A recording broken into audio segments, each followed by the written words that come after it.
টাঙ্গাইলে কৃষক কার্ড নিয়ে বিপাকে কবির হোসেন।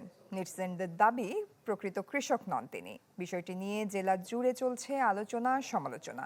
যদিও কৃষি বিভাগের দাবি যাচাই বাছাই করে উপকারভোগীর তালিকায় দেয়া হয়েছে কবির হোসেনের নাম। আপন মনে কৃষি জমিতে ব্যস্ত টাঙ্গাইল সদর উপজেলার উত্তর তারটিয়া গ্রামের কবির হোসেন। মনে অনেক আশা, লেখাপড়া বেশি করতে পারে নাই বলে হয়ে গেছি আচ্ছা আশা। মাঝে মধ্যে হালের হাওয়ায় গা ভাসান, তৈরি করেন ভিডিও কন্টেন্টও। কৃষক কবির হোসেন। 14 এপ্রিল টাঙ্গাইলে কৃষক কার্ডের উদ্বোধন করেন প্রধানমন্ত্রী তারেক রহমান। 15 কৃষকের হাতে আনুষ্ঠানিকভাবে তুলে দেন কৃষি card.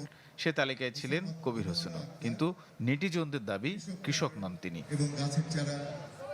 Furniture just smarter, JMG furniture. জানা গেছে 1992 সালে ভাগ্য ফেরাতে সৌদি আরব যান কবির। ফিরে আসেন 2000 সালে। এরপর থেকে বর্গা জমিতে শুরু করেন কৃষিকাজ। তারটিয়া গ্রামে বাড়ি আছে 13 শতাংশ জমিতে। সারা দেশের মানুষের কাছে আমি বিচার প্রার্থনা করতেছি, আমাকে নিয়ে যে মিথ্যা ট্রোলটা করা হচ্ছে এটার একটা জোর দাবি জানাচ্ছি, এটার একটা সঠিক তদন্ত হোক, বিচার হোক। সামাজিক যোগাযোগ মাধ্যমে কবির হোসেনকে নিয়ে যে দাবি করা হচ্ছে তা সত্য নয় বলে দাবি এলাকাবাসীরও। আর আমাদের যত জায়গা জমি যা আছে, আমার মামার জমি প্লাস আমার মামাতো ভাইয়ের জমি, ও সব উনি দেখাশোনা করে। বর্গা হিসেবে যেটা বলে উনিই করে।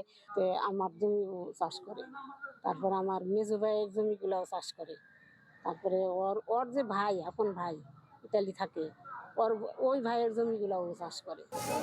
কৃষি বিভাগ ও জেলা প্রশাসনের কর্মকর্তারা জানান, স্থানীয় কৃষক ও এলাকাবাসীর তথ্যে কবিরের কৃষি নির্ভর পেশার সত্যতা পাওয়া গেছে। সামাজিক যোগাযোগ মাধ্যমে ভাইরাল ছবিগুলো কৃত্রিম বুদ্ধিমত্তা ব্যবহার করে নিজেই তৈরি করেছিলেন বলে দাবি করেন Kabir Hossain. Desk report, channel 24।